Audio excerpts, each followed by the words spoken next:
તો આ સાથે સમાચાર અમદાવાદથી સામે આવી રહ્યા છે। અમદાવાદથી સમાચાર પ્રાપ્ત થયા છે, જેમાં ફતેવાડી કેનાલ દુર્ઘટનામાં 2 લોકોના મોત નીપજ્યા છે।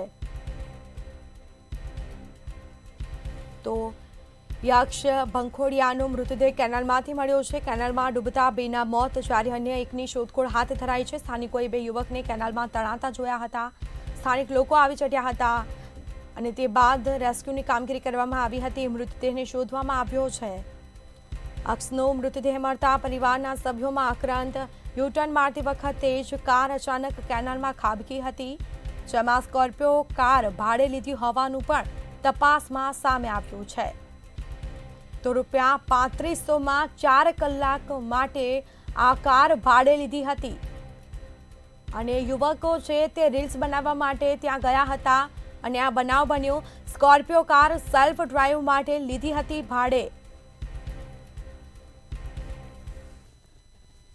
ગઈકાલે અમને 7:30 અમને સમાચાર મળ્યા કે આ લોકો વાસણા બેરેજ પાસે જ કંઈક ગયા છે ગાડી લઈને, અને ત્યારના લગભગ મોડી રાત સુધી 2-2:30 વાગ્યા સુધી ફાયરવાળા પોલીસવાળા બધી તપાસ ચાલુ છે।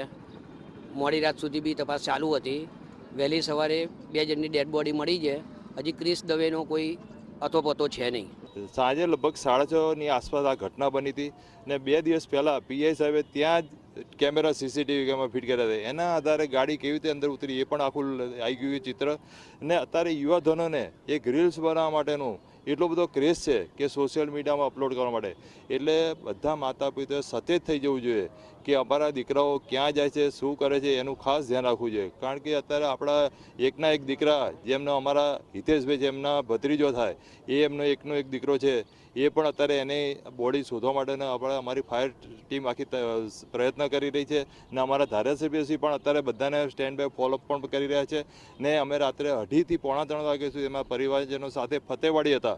ફતેવાડી કેનાલની અંદર જે યુવાનો જે ડૂબ્યા હતા તેની શોધખોળ છે તે ફાયર બ્રિગેડ દ્વારા ગત મોડી સાંજથી શરૂ કરી દેવામાં આવી છે અને ફાયર બ્રિગેડના જે જવાનો જે છે તે ફતેવાડી કેનાલથી લઈને અલગ અલગ જે ફતેવાડી કેનાલના તમામ જે પોઈન્ટ જે છે જ્યાંથી આ ડેડ બોડી નીકળી શકે છે તેની તપાસ જે છે તે મોડી રાત સુધી શરૂ કરી હતી અને ત્યારબાદ જે ફતેવાડી કેનાલના જે 2 ભાગ પડે છે ધોળકા વિસ્તારની અંદર પણ તેઓએ તપાસ શરૂ કરી છે। ફાયર બ્રિગેડ જે છે તે સતત આ મામલે પ્રયત્નશીલ છે કે આ યુવાન જે છે તેની ડેડ બોડી જડી જાય। 2 યુવાનો જે છે તેઓની ડેડ બોડી મળી ચૂકી છે, જ્યારે એક યુવાન જે છે હજી પણ લાપતા છે, ત્યારે યુવાનને શોધખોળ માટેના પ્રયાસ જે છે તે પણ હાથ ધરવામાં આવી રહ્યા છે।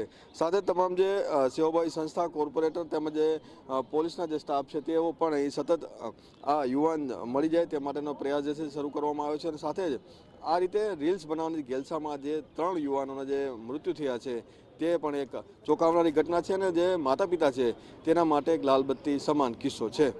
કેમેરામેન કૃણાલ રાણા સાથે મીર દુધરેજા, મંતવ્ય ન્યૂઝ, અમદાવાદ। તો અમદાવાદના ફતેવાડી કેનાલમાં યુવકો ડૂબવાનો આ મામલો સામે આવ્યો છે। તો ધારાસભ્ય અમિત શાહે પરિવારજનોની સાંત્વના મુલાકાત લીધી। બીજી તરફ સાંજના સમયે કેનાલમાં ગાડી ડૂબ્યાના આજે સમાચાર મળ્યા। ત્વરિત કોલ કરીને નર્મદા કેનાલમાં પાણી બંધ કરાવ્યું હતું। સુરક્ષા અંગે કામગીરી કરીશું તેવું જણાવ્યું છે। રીલ્સ બનાવવામાં યુવકોએ ભાન ન ભૂલવું જોઈએ તેવું પણ તેઓએ જણાવ્યું છે। તેઓનું નિવેદન સામે આવ્યું છે।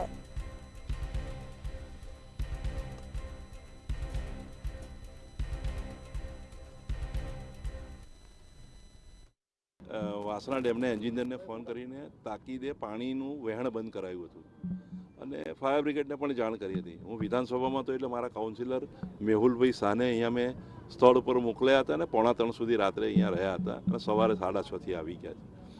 તો આ વિસ્તારની જમીન કલેક્ટર અને કોર્પોરેશનની વચ્ચે લડતી હોય છે, પણ છતાં રોડ પહોળો કરીને 2 બાજુ કંઈ પ્રોટેક્શન મુકાય એવું અમે 100% રજૂઆત કરીશું।